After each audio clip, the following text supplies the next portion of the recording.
What is going on, everyone, and welcome back to the Star Wars Exchange here for another in-person podcast here in Chicago 2026. Having a good time. Well, The Mandalorian and Grogu's been out for a month and a half now. We did a little review on it. I did a little out of theater thing, but yeah, it's been a while now. Mike has seen it an astonishing 9 times. I challenge you to find someone that's seen this movie more times than him. I've seen it 3 times. Mike's pretty in love with the movie. I'm not all that impressed. We went and saw it again together yesterday to sort of refresh the mind before we jump into this podcast. But yeah, Mike, Mando and Grogu. Let's have a little chat about this movie. What has brought you back to the theaters that many times to see the movie? A total of 9. Well, every time I've seen it with different people or in a different format. So can't really say that I've gone just by myself and seen it 9 different times. I think when you're a Star Wars fan and when you have, when you know a lot of people and you have some friends, like everyone's texting, calling, bugging you about like, hey, let's go see this together. I want to see it with you or whatnot, which is, pulls at the heartstrings. But honestly, I'm just grateful that I really enjoyed the movie the first time, and with each viewing, I've just loved it and loved it more, and it feels like now it's engraved up on my in my movie collection or my DVD collection for the Star Wars movies. So I'm just like, it's just that in my head, I guess. But no, I every time I've seen it with different people, and I love that first time I see it in IMAX, and I'm like, wait, let me try IMAX 3D, and I mean, this is just a movie that I think is a good time, and it's solely a popcorn movie, if you will. But I love it for what it is, and there's just so many stages of throughout the movie that I'm vibing with, or I'm just in total zen. So shout out the little Grogu adventure that's to be had. But no, I even the 9th time seeing it with you, I'm just like, yeah, I'm not there sitting with like stars coming out of my eyes, but I'm sitting there and being like, yeah, I'm ready for a good time here, and that's what I had. So Yeah, that's fair enough. I think going into it, I was hoping my expectations were pretty low considering we had just come off of Mando season 3. I was hoping we could achieve something like Solo did, that sort of adventure movie. And having sat on it for a while and having actually rewatched Solo since, yeah, unfortunately for me, it just falls pretty far below. I think something I said on the more positive front, which I think still stands, is it is a bit of like a Star Wars fever dream as a movie in a good way. Like, I love the aliens. I love the Anzellans. I genuinely love Rod the Hutt. Like, I'm not kidding. He's the one when he's on screen, that's the one time I'm really enjoying it. But outside of that, I think I'm just so disappointed what's come of the Din Djarin character. Like, season 1 and 2 of The Mandalorian, he was a person that we could actually relate to, who went through struggles and changed over time. But since season 3 onwards, especially in this movie, he's more of just an archetype now. I don't even feel like he's a character anymore. He just is like the guy with the helmet that shoots his blaster and has the little baby Yoda, and like there's not much more to it. Him or Grogu, I feel like, don't go through any serious change in this movie. I think I was desperate to look at yesterday. Okay, what is this movie trying to say? And I thought one thing that I could kind of take out of it was something about sort of handing the reins over to Grogu and placing more trust on him. And, at the start of the movie, he doesn't trust him to, click the buttons or whatever. And then at the end of the movie, he's like, okay, click the button. So I guess there's something there. But yeah, I just feel like this movie doesn't have a whole lot to say. I do like the first time watching it, I did genuinely have fun. And I was hoping over time I would sort of look deeper into it and there'd be more there. But unfortunately, I think that anytime I go and see this movie forward, the experience gets worse because I just don't think there's a lot there to chew on. Whereas the first time I watched it, I did sort of enjoy it. But yeah, it's been downhill from there. So I sort of threw a lot at you. But what are your thoughts on that? Do you want to hit us with some more positives or? Yeah. Sure. Yeah. I mean, listen. Both of our expectations were pretty low for the movie, but I just walked away from the movie being like, there's some things to think about for sure. But I was just like, yeah, I had a good time with it. My theater really loved it. I mean, when you're supposed to laugh, everyone laughed. When you're supposed to kind of just be like, everyone did the like shock expression. And I don't know. I think this Mando movie that's almost an extension of the show. And I don't know, I was talking about this with Ari, but if we're doing like a Star Wars movie film ranking, it would be very hard to put this on the list because it's just so different. It's already kind of a not a stretch, but it's a little bit like difficult sometimes to rank Rogue One and Solo with the Star Wars films. Now it's a pretty easy task, but I remember when they came out, it's like, oh well, it's not like an episodic number, and there's that whole debate. But this movie almost feels like when people put the Clone Wars movie on their film ranking list, where I'm like, I don't, it's just like that's a weird choice, but but I could see why people would put this on their Star Wars film ranking list. But to me, this just feels like an extension of the show. It feels like a bloated Mandalorian special almost, or it feels like if this show was coming out on cable TV and they had the summer break, this movie feels like this would have been something they put over on TV during the summer break. And I grew up watching things like that, especially like on Cartoon Network, Disney Channel, where you're following this series and then they're like, hey, we're gonna do a movie, and it's like a movie, and then they would throw it at you over the summer while it was in between seasons, and ultimately it had no large impact on the ongoing story plot. So I don't know, it's almost like if I was trained for a movie like this, where I was just like, well, yeah, I didn't really expect. The biggest thing I expected to happen in this movie was Grogu talking his first words. That was it.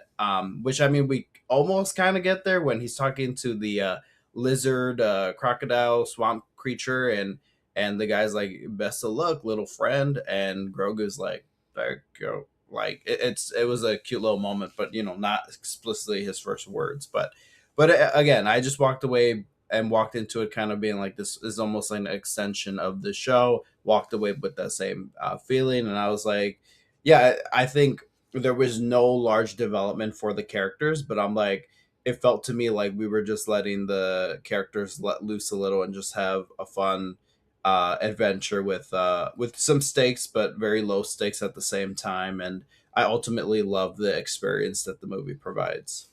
Yeah. That's just me. No, that's fair. And I think like I certainly don't have an issue with anyone, saying as such. And I think that's great that, you can find that fun in. But yeah, for me, I don't know. I'll ask this sort of off topic, but there's critiques out there, which I mean, I would agree with, where it's like this movie feels very much like Mando fights CGI monster, then has a chat, then fights another CGI monster, then has a chat, then fights another CGI monster. And like, I actually enjoyed the majority of the fights, but when you compile them all together and that sort of becomes the entire movie, by the end, when he's fighting those big sort of mechanical things inside the twins' palace, I almost fell asleep at that point because I was just like, God, like how many times can we watch him fight another CGI monster? Like, so again, and that sort of just goes to show, at least goes to show to me that like the substance in the movie was just severely lacking. This was just a lot of like, yeah, the Mando, the cool guy in the helmet, he fights this monster, and then he fights this monster, and then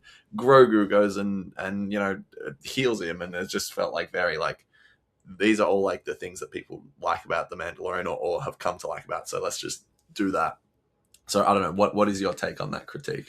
Yeah,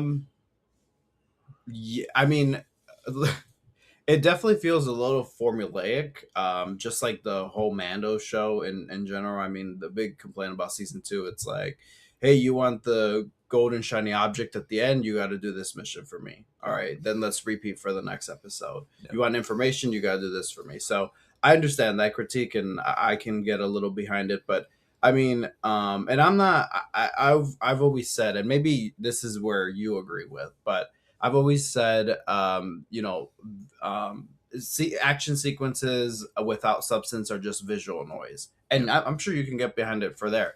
For me, though, I love the how stylized it was, and there was a lot of inspiration. I mean, easy one is the Jark match, where it's like, oh yeah, that Favreau, recreated that chess game that we saw in A New Hope. In real time, in live action, whatever, with real creatures. I mean, that was pretty cool. I mean, it definitely felt like Monster Mayhem and whatnot, but I was just like, okay, cool. I love the fight sequences with the monsters. It felt it felt like that pulpy Star Wars that we've kind of delve into every now and then. And I don't know, this movie felt like it was like kind of almost made in the 80s with the pulpiness. And I think the only fight that I'm just like, oh, like really another one is with the snake, the swamp snake, the snake. I forget. There's a name for it, Like a but dragon snake. dragon Is that snake. it? Yeah, Yeah. yeah, yeah. Dragon snake.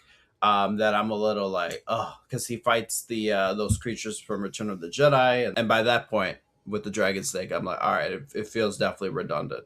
But with those droids at the end there, I don't know. I thought it was cool with the stop motion animation. It had effect to it almost, and I believe it was done through stop motion. And I was like, you know what? In the world of AI and the way our industry's moving of filmmaking a little bit, I'm just like I love that they've taken their time with the practical effects, with the puppets, and I mean, talk about the Anzellans and even Grogu. A lot of it was through puppetry and with the stop motion animation at the end there. I'm just like, you know what? Again, I feel like they almost made this movie like in the 80s or something. It just had that like low stake adventure, pulpiness to it, and it just a gunslinger at the helm. So that's the vibe that I kind of took away from it. And the fights, again, understand where people are coming from. If they felt like there was no substance in that, I definitely give you credit there. But for me, I had a good time with the majority of them. So Yeah. Yeah, for sure. I think that one at the end, yeah, I do completely respect the process behind making all that. But I think, yeah, like I said, when you just compile it all together into one thing, it's like, okay, it feels like it drags a little bit. But what else? I guess another thing that really bothered me is like making up the Mando rules on the run now about when the twins take his helmet off and they go, oh, now we've shamed you forever. Well, it's like, well, first of all, it feels like in the show we've established, well, now he can go bathe in the waters or whatever. He'll be fine. He says, oh, no, not if I kill you. It's like, oh, we had 3 seasons of the show and we never heard that. But okay. Willing to look past that. Well, actually, not really. But then they throw him into the dragon snake thing. And I don't know if you ever noticed yesterday, I actually like threw my hand up just in like a what the hell moment when they go, you fought well, here's your reward. And they just throw his helmet back to him. Like that completely goes against everything the Hutts had just previously said about, yeah, we're so happy we finally shamed you, all this and that. So again, I just feel like, yeah, well, like what are we doing with these Mando rules? And everything just felt like convenient. I don't know. Do you just see past that, or you don't see it that way? well, what gets me is when the Huts were like telling Mando, being like, "Oh, this is good. This is a priceless on the black market." Yeah. So what? You just throw it back at him, Yeah. and it's like I thought Huts were about making money and stuff. I don't want to generalize here, but No. they just threw it back at him, and it definitely felt like, okay, yeah, yeah, we only had Pedro on set for like 2 days, and you know we time is precious. Like give him back the helmet. I think it could have done in a different way. I think for the rest of the movie, he could have gone helmetless, and then return when he finally makes it back into their lair, into their throne room. He could have retaken it or something, but Yeah. I don't know. And I think that would have surprised a lot of people, and I think that would have been the main takeaway, being like, oh, wait, Mando doesn't have his helmet, or like he took off his helmet. Embo saw him escape. Like, oh my god, this is the big consequence of the movie. What's gonna happen next? I think that would have been kind of a fishing line for some people. Maybe you could have gone behind that, where like, wait, Yeah. now Mando has his helmet off. Like, what direction is the next season Yeah. of The Mandalorian gonna take? Absolutely. They could have done something like that. I would have loved to have seen that. I mean, since season 3 on, with the whole helmet thing, it's just been one of my biggest gripes. Like he overcame that. He was like, no, having my son see my face is more important than sticking to this rule. And then that's just been completely undone, which is disappointing to me. But I guess another thing I'm curious on your thoughts about is the addition of Embo and Zeb in the movie, because to me, and I really started to think about this yesterday, I think we can agree that the movie is like it's made for a general audience. It's made very accessible so that like anyone can come and watch this. You don't need to know anything about the show. You don't need to know anything about Star Wars, and that's fine. I'm actually fine with them doing that, as long as you still tell a good story.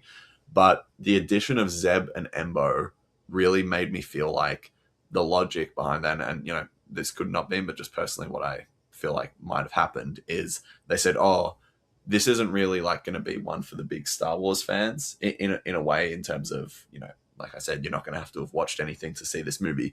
So let's put Zeb in there. Let's put Embo in there, and that'll appease that side of the fandom or whatever." And to me, the result of that was Zeb and Embo were just completely useless in this movie. Zeb especially, and both of us big Rebels fans, I just felt like, why is he even here? Like there felt like there was no purpose for him to be in the film besides fans like us to go, oh my god, it's Zeb, so cool. And I guess they had the budget to do it because it was a movie. But yeah, like disappointed. If you're going to add him in, like give us good reason. It felt like there was none. Embo didn't even have a word of dialogue in the entire film, I don't think. Maybe he had one or two. He had Kiro, or Yeah, what he right. calls his dog's name. Okay, yeah. So he had one word of dialogue, and like that could have been it. Really anyone, but I think it was just a little like let's throw something out there for the Clone Wars and Rebels fans. So I'm curious on what your take on that is. I don't know. I think I disagree there. I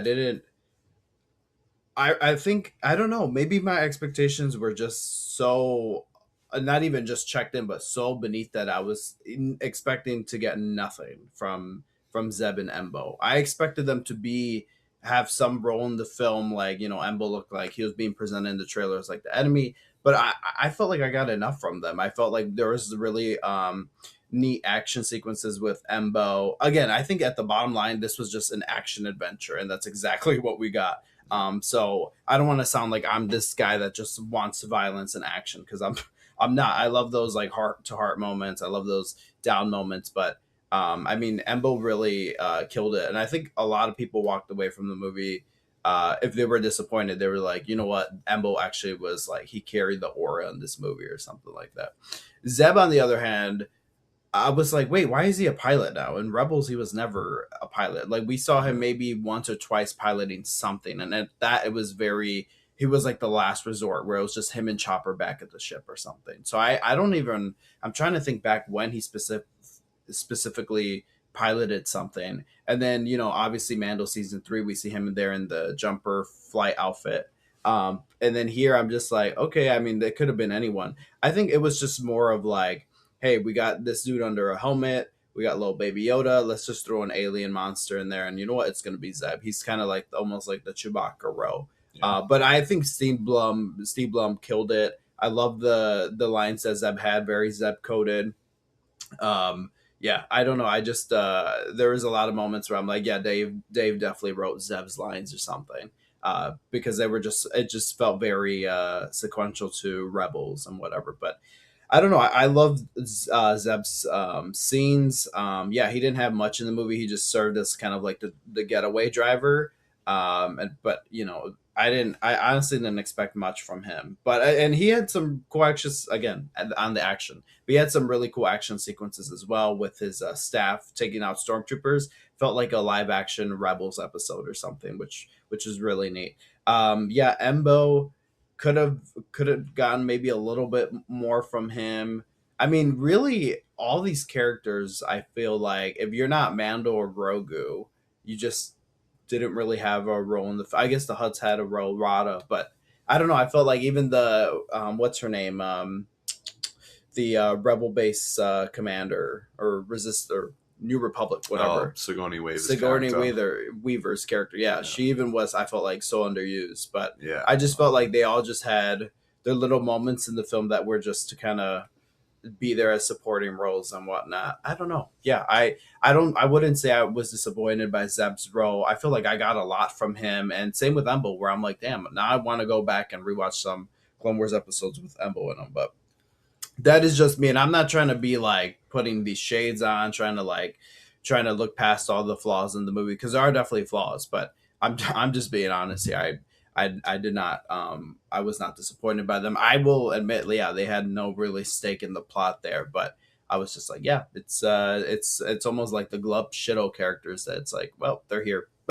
Yeah, yeah, fair enough. And I think to talk more about like the business side of this movie, because I guess that was a big thing. From as soon as they announced this movie, I just could not have disagreed with the direction more to go Right. and make a Mando movie, especially coming off of the worst season of the show. But as we built up to the movie, I was rewatching Mando. I was getting excited, and I was in a good state of mind going to the movie. I genuinely was not going into this movie wanting to hate it, which I feel like a lot of people did do, and I had every reason to feel that way because of how I feel about Mando season 3. But I was open minded, and I guess the biggest question I wanted answered for myself was like, am I going to look back and go, oh, you know what, I was wrong. This movie was worth making. And to me, like after it, it's just a resounding no. This movie was not worth making. The limited resources that I feel like Disney have allowed Lucasfilm, especially in the last few years, where they've shelved almost every Star Wars movie project that's been pitched to them. They've cancelled endless shows that have previously been announced. And so I'm like, okay, with all you think only the best of the best of the best projects are going to get through. And unfortunately, I feel like that is not the case with this. This movie felt like a very safe option to me, where it was like the Mandalorian and Grogu are, characters that everyone's got behind. Grogu has probably made billions of dollars for Disney through toy sales. The Mandalorian show, despite season 3 not being a critical success, the Mandalorian show is still, very well renowned and popular. So they thought, let's have a safe option in the movie theaters and make this. And I just can't get over that, because I feel like of all the movies that could have been made, we did a Mando and Grogu adventure where Jon Favreau had already written season 4 of the show and was ready to go into production. And he himself has said that this movie is not season 4. This is just meant to be like, that this is like a completely different to what he had planned for that. And it's just an adventure that can sort of take place between the 2 seasons, if a season 4 even does happen. So, Mike, I'm curious your thoughts now, a month out from the film. How do you feel about sort of the business side of that and all that I just said there? Yeah, I feel like this movie was 4 or 5 years a little late. I feel like this is something that you could have capitalized on 4 or 5 years ago. And I feel like it was, to use a football analogy, I feel like they were going to treat this movie as their Hail Mary of like, people are not getting around Star Wars projects right now. We can't, we can't get any of these movies off the ground. We need someone reliable here that has done well for us. And The Mandalorian was Disney Plus's flagship show for a very long time.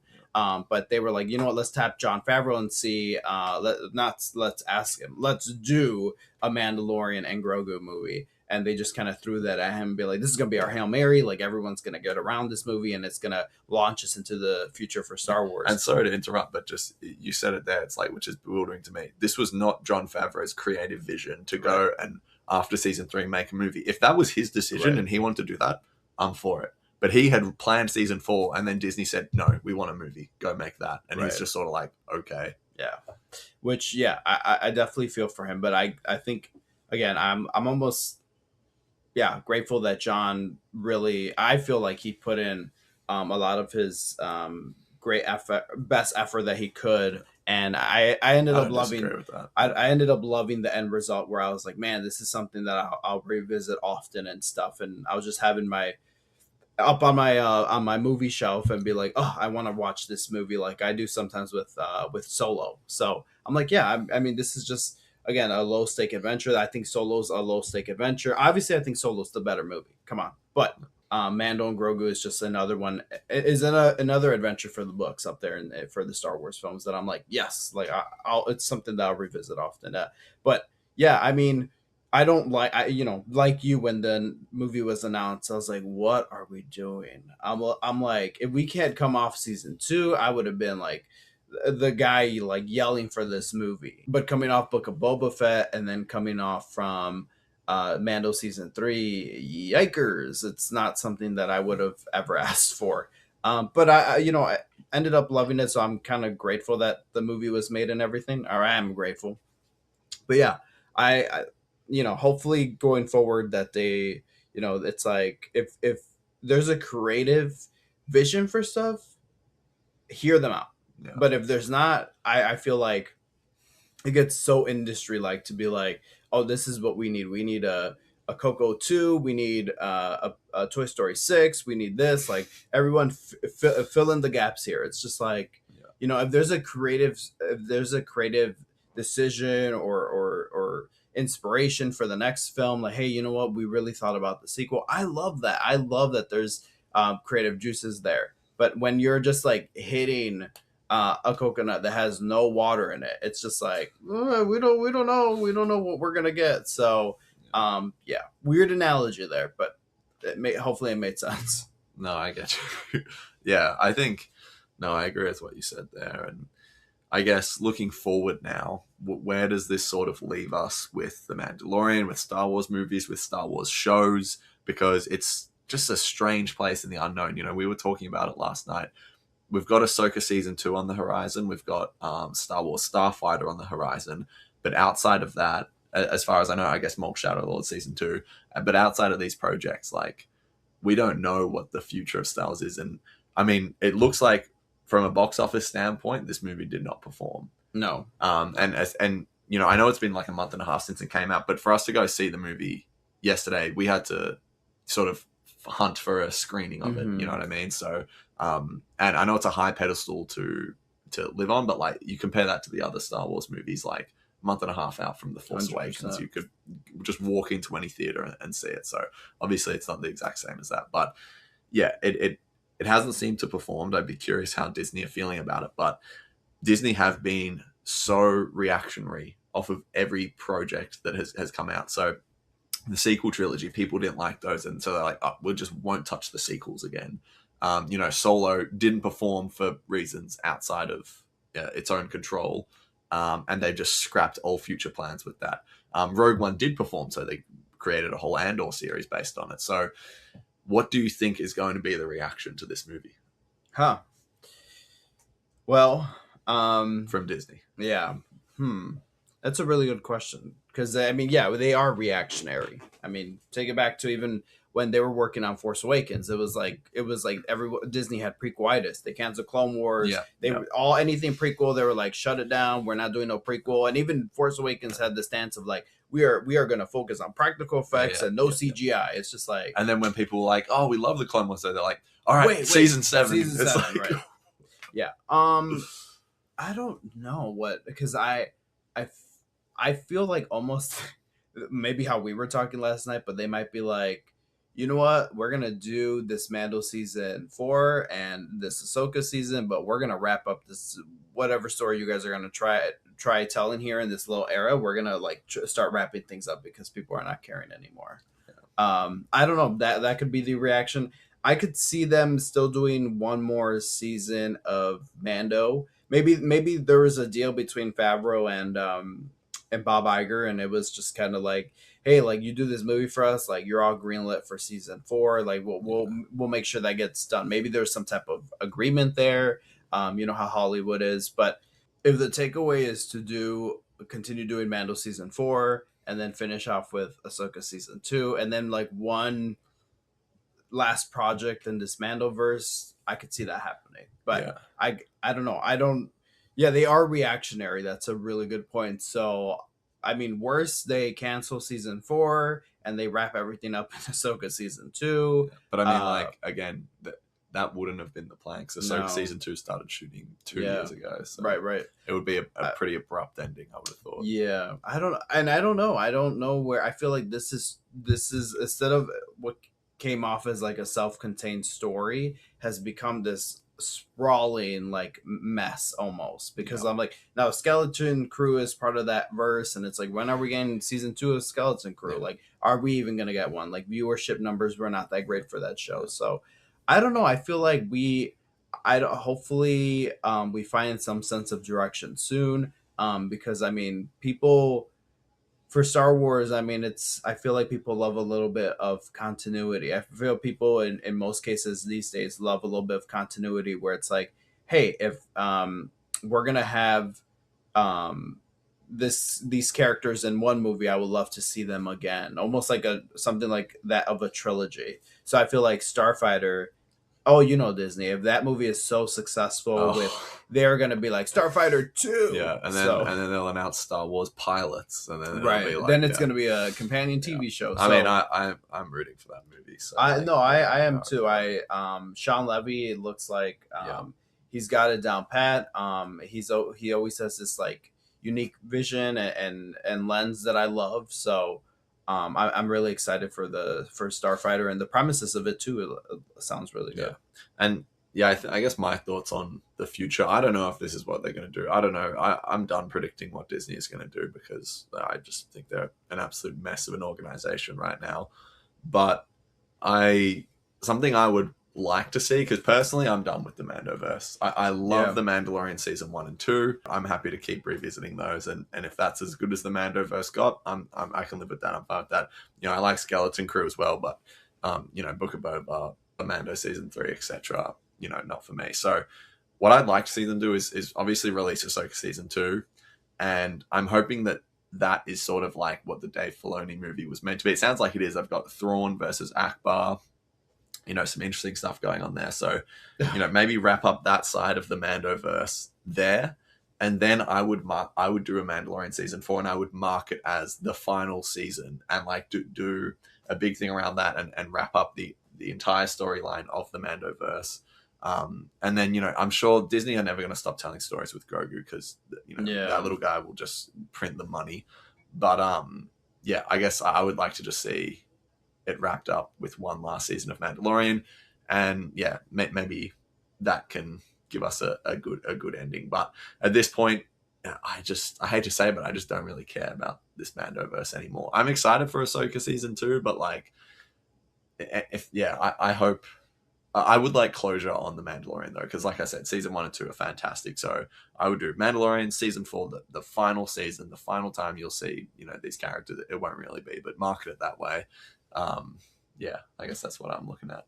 And people really cared about the Mandalorian character. Take it back to Book of Boba Fett, where numbers really dipped for streaming views, but then you get the finale, and by that point, people caught wind that the Mandalorian was showing up in the show, and the Book of Boba Fett finale, I think, is still the highest like viewed um, episode of Mandalorian TV. Like it just became the number one viewed thing, so the most streamed thing for the Mandoverse.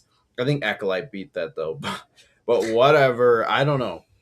Yeah, I'm really worried about the future going forward with the TV side, because we had, before Bob Iger retook his position, we had Bob Chapek, who was like, let's just launch for Marvel and Star Wars, launch everything you can. Pixar too. They even got like Pixar animated shows out there, but that was Bob Chapek. He was like content, content, content, content, content, and I'm like, I don't know. I feel like because of that, I think we got where we are now. So I wonder how the forces moving forward, especially with Dave at the helm.